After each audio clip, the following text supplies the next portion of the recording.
بسم اللہ الرحمن الرحیم۔ السلام علیکم۔ آج میں بیان کروں گا شراب، جوئے، آستانوں اور قسمت کے تیروں کے حوالے سے قرآن و حدیث میں کیا ارشاد ہے۔ سورہ بقرہ آیت نمبر 219 میں اللہ تعالیٰ فرماتے ہیں، لوگ آپ سے شراب اور جوئے کا مسئلہ پوچھتے ہیں، آپ کہہ دیجئے ان دونوں میں بہت بڑا گناہ ہے اور لوگوں کو ان سے دنیاوی فائدہ بھی ہوتا ہے، لیکن ان کا گناہ ان کے نفع سے بہت زیادہ ہے۔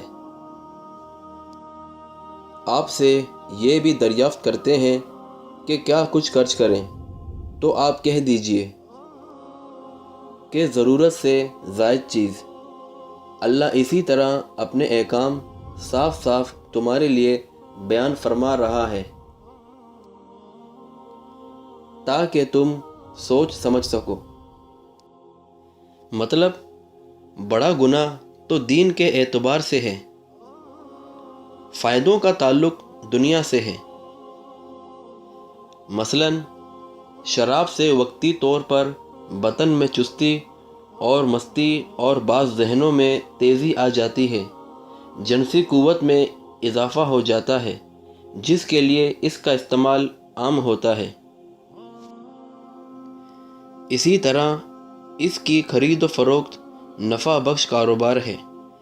جوا میں بھی بعض دفعہ آدمی جیت جاتا ہے تو اس کو کچھ مال مل جاتا ہے، لیکن یہ فائدے ان نقصانات و مفاسد کے مقابلے میں کوئی حیثیت نہیں رکھتے جو انسان کی عقل اور اس کے دین کو ان سے پہنچتے ہیں۔ اس لیے فرمایا کہ ان کا گناہ اور ان کے فائدوں سے بہت بڑا ہے۔ اگر دینی نقطہ نظر سے نقصانات و مفاسد زیادہ ہیں تو تھوڑے سے دنیوی فائدے کی خاطر اسے جائز قرار نہیں دیا جائے گا۔ اسلام نے یقیناً انفاق کی بڑی ترغیب دی ہے، لیکن یہ اعتدال ملحوظ رکھا ہے۔ ایک تو اپنے زیر کفالت افراد کی خبر گیری اور ان کی ضروریات کو مقدم رکھنے کا حکم دیا ہے، دوسرے اس طرح خرچ کرنے سے بھی منع کیا ہے کہ کل کو تمہیں یا تمہارے اہل خاندان کو دوسروں کے آگے دست سوال دراز کرنا پڑ جائے۔ سورہ مائدہ آیت نمبر 3 میں اللہ تعالیٰ فرماتے ہیں، تم پر حرام کیا گیا مردار اور خون اور خنزیر کا گوشت اور جس پر اللہ کے سوا دوسروں کا نام پکارا گیا ہو، اور جو گلا گھونٹنے سے مرا ہو، اور جو کسی چوٹ لگنے سے مر گیا ہو،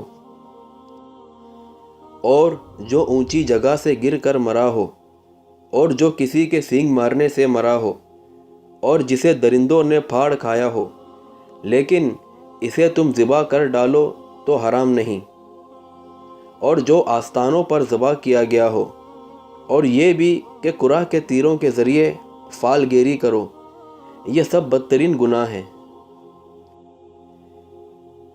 آج کفار تمہارے دین سے نا امید ہو گئے، خبردار تم ان سے نہ ڈرنا اور مجھ سے ڈرتے رہنا۔ آج میں تمہارے لیے دین کو کامل کر دیا اور تم پر انعام بھرپور کر دیا، اور تمہارے لیے اسلام کے دین ہونے پر رضامند ہو گیا۔ بس جو شخص شدت کی بھوک میں بے قرار ہو جائے، بشرط کہ کسی گناہ کی طرف اس کا میلان نہ ہو، تو یقیناً اللہ معاف کرنے والا اور بہت بڑا مہربان ہے۔ مطلب یہ ہے گلا کوئی شخص گھونٹ دے یا کسی چیز میں پھنس کر خود گلا کٹ جائے، دونوں صورتوں میں مردہ جانور حرام ہے۔ کسی نے پتھر، لاٹھی یا کوئی اور چیز مار دی جس سے وہ بغیر ذبح کیے مر گیا۔ زمانہ جاہلیت میں ایسے جانوروں کو کھا لیا جاتا تھا شریعت نے منع کر دیا۔ بندوق کا شکار کیے ہوئے جانور کے بارے میں علماء کے درمیان اختلاف ہے، کیونکہ چند صدیوں قبل اس کی ایجاد ہوئی ہے۔ صحیح بخاری میں سیدنا ابن عمر رضی اللہ تعالیٰ عنہ کا جو ایک قول نقل کیا گیا ہے، بندوق سے مارا ہوا جانور موقوذہ ہے، تو اس سے مراد گلیل ہے۔ گلیل میں پتھر رکھ کر مارا جاتا ہے۔ اس پتھر سے مرنے والا جانور یقیناً موقوذہ ہے، جسے اگر ذبح کرنے کا موقع نہیں ملا تو وہ حرام ہوگا۔ لیکن بندوق کا چھرا یا گولی وہ جسم کو پھاڑ کر پار ہو جاتی ہے، اس لیے اس گولی یا چھرے سے ہلاک ہونے والا جانور امام شوکانی رحمۃ اللہ علیہ، صاحب فوق الصنع، سابق مصری اور علامہ یوسف قرضاوی وغیرہ کے نزدیک حلال ہے، بشرط یہ ہے بسم اللہ پڑھ کر بندوق کا فائر کیا گیا ہو۔ لیکن دوسرے علماء کی رائے یہ ہے کہ جسم کے پھاڑ کر پار ہو جانا ہی کافی نہیں ہے، بلکہ اس کے ساتھ یہ بھی ضروری ہے کہ اس کی ہلاکت محض دباؤ کی وجہ سے نہ ہو۔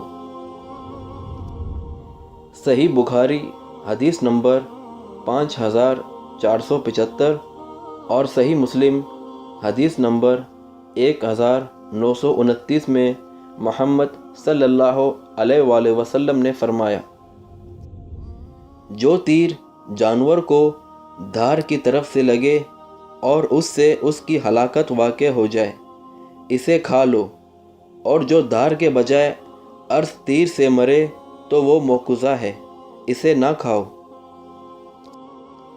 اس حدیث کی روح سے یہ دیکھا جانا ضروری ہے کہ بندوق کے چھرے یا گولی سے جو ہلاکت ہوتی ہے وہ محض دباؤ اور زور کی وجہ سے ہوتی ہے، تو وہ شکار شدہ جانور موقوذہ یعنی حرام ہوگا۔ اور دوسری طرف چاہے جانور خود گرا ہو یا کسی نے پہاڑ وغیرہ سے دھکا دے کر گرایا ہو، وہ بھی حرام ہوگا۔ اور دوسری جگہ یعنی کسی نے جانور کو ٹکر مار دی اور بغیر ذبح کیے مر گیا تو وہ بھی حرام ہے۔ زمانہ جاہلیت میں مر جانے کے باوجود ایسے جانوروں کو کھا لیا جاتا تھا۔ ہاں، اگر تم انہیں اس حال میں پالو کہ ان میں زندگی کے آثار موجود ہوں، اور پھر تم انہیں شرعی طریقے سے ذبح کر لو تو تمہارے لیے ان کا کھانا حلال ہوگا۔ زندگی کی علامت یہ ہے کہ ذبح کرتے وقت جانور پھڑکے اور ٹانگیں مارے۔ اگر چھری پھیرتے وقت یہ اضطراب و حرکت نہ ہو تو سمجھ لو یہ مردہ ہے۔ ذبح کرنے کا شرعی طریقہ یہ ہے کہ بسم اللہ پڑھ کر تیز دھار آلے سے اس کا گلا اس طرح کاٹا جائے کہ رگیں کٹ جائیں۔ آستانوں کے حوالے سے یہ کہا ہے، مشرکین اپنے بتوں کے قریب پتھر یا کوئی چیز نصب کر کے ایک خاص جگہ بناتے تھے جسے تھان یا آستانہ کہتے تھے۔ اسی پر وہ بتوں کے نام نظر کیے گئے جانوروں کو ذبح کیا کرتے تھے۔ اس سے معلوم ہوا کہ آستانوں، مقبروں اور درگاہوں پر جہاں لوگ طلب و حاجات کے لیے جاتے ہیں اور وہاں مدفون افراد کی خوشنودی کے لیے جانور جیسے مرغا، بکرا وغیرہ ذبح کرتے ہیں، تو یاد رکھو ان کا کھانا حرام ہے۔ جیسے کہ پکی ہوئی دیگیں تقسیم کرتے ہیں، ان کا کھانا حرام ہے۔ استقسام بالاس لام کے دو معنی کیے گئے ہیں، ایک تیروں کے ذریعے سے تقسیم کرنا، دوسرے تیروں کے ذریعے سے قسمت معلوم کرنا۔ پہلے معنی کی بنا پر مطلب یہ ہے کہ مشرکین جوئے وغیرہ میں ذبح شدہ جانوروں کی تقسیم کے لیے یہ تیر ہوتے تھے، جس میں کسی کو کچھ مل جاتا تھا، کوئی محروم رہ جاتا تھا۔ دوسرے معنی کی روح سے مطلب یہ ہے کہ ازلام سے مراد تیر ہے، جس سے وہ کسی کام کا آغاز کرتے تو اس وقت فال نکال لیا کرتے تھے۔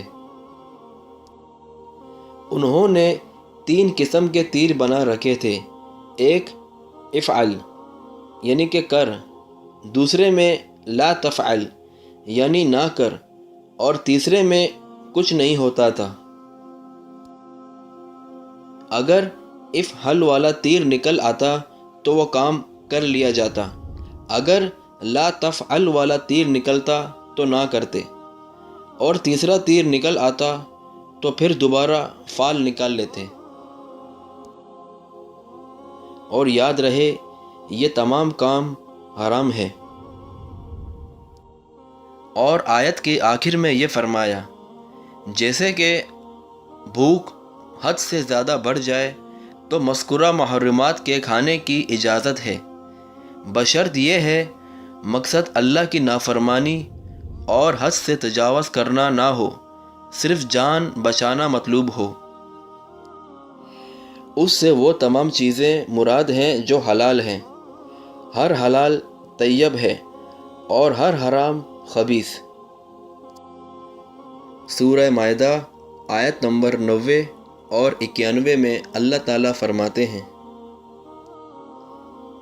اے ایمان والو، بات یہی ہے کہ شراب اور جوا اور تھان وغیرہ اور پھانسے کے تیر یہ سب گندی باتیں شیطانی کام ہیں، ان سے بالکل الگ رہو تاکہ تم فلاح یاب ہو۔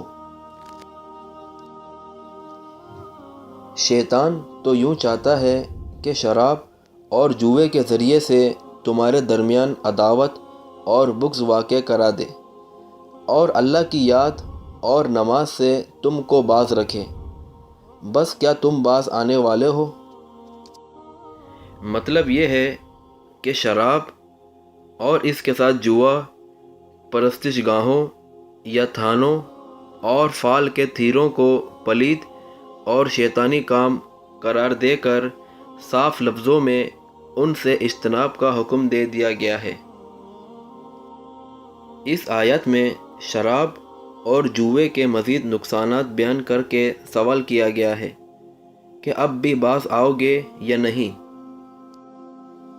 جس سے مقصود اہل ایمان کی آزمائش ہے۔ چنانچہ جو اہل ایمان تھے وہ تو منشائے الہی سمجھ گئے۔